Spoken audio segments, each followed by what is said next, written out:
Is to watch the situation in Ukraine.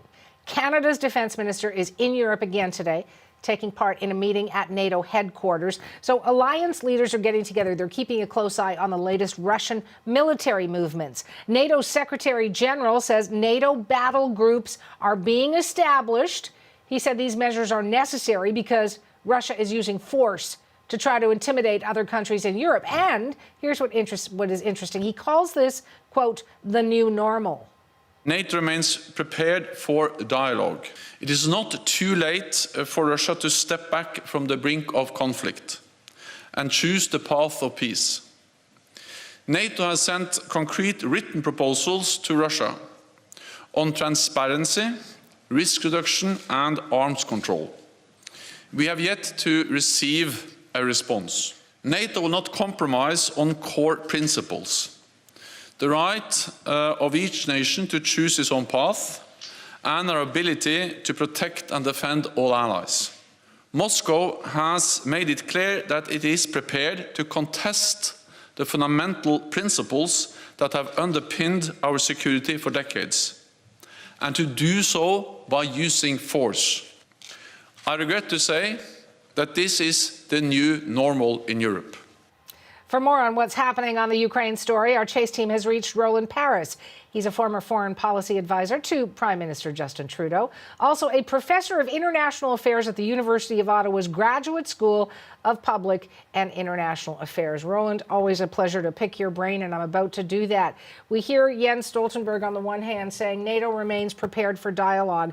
And then let me tell you what I've been reading on the wires. This is from the British Defence Minister. Britain is going to double the size of its British force in Estonia as part of a NATO deployment. On the one hand, we want to talk to you. On the other hand, we're going to send troops. What do you make of that?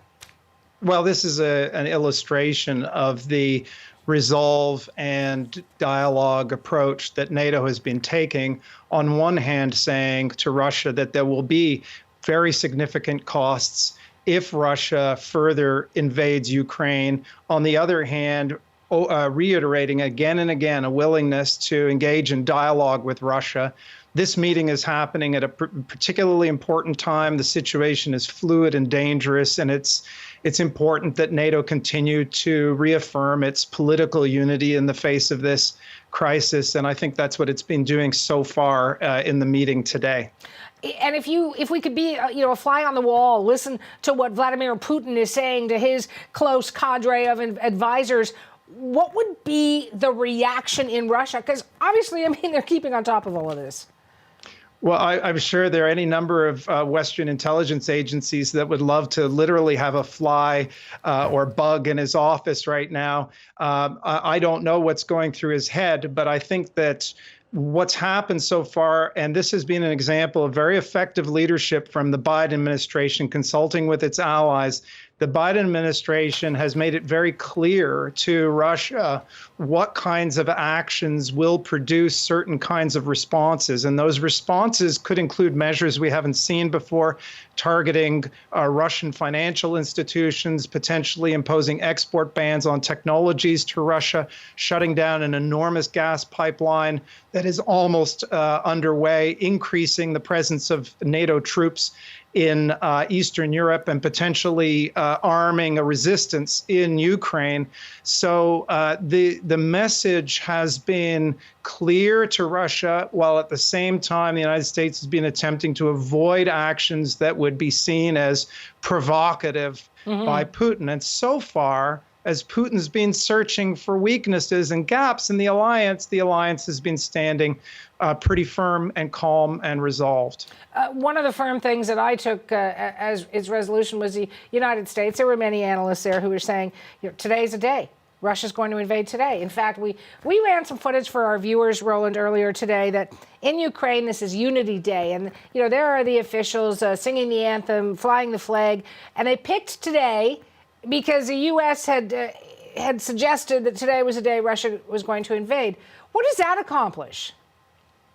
Well, I think that, nobody knows what the intentions of Vladimir Putin and the Russian military are. He has been indicating very recently that that Russia is withdrawing or relocating some of its forces away from the border. That is an encouraging sign, but at the same time, my understanding is there's been no independent confirmation of this, and Russia presumably just launched a major cyber attack on Ukraine. At least it's suspected that it was of Russian origin. So there are mixed messages here. What we do know is, setting aside what anybody is saying, that Russia has assembled a military force, apparently of over 150,000 troops, and deployed in a way that is consistent with being ready to launch an invasion of Ukraine. And as long as those forces are poised to move in this way, then and there aren't forces moving away from the border, then NATO needs to continue acting as though Russia poses an imminent threat to Ukraine. I'll continue to watch the wires, and it's great to have you on the program as always, Roland. You be well. It's a pleasure. Thank you. Roland Paris, former foreign policy advisor to our Prime Minister.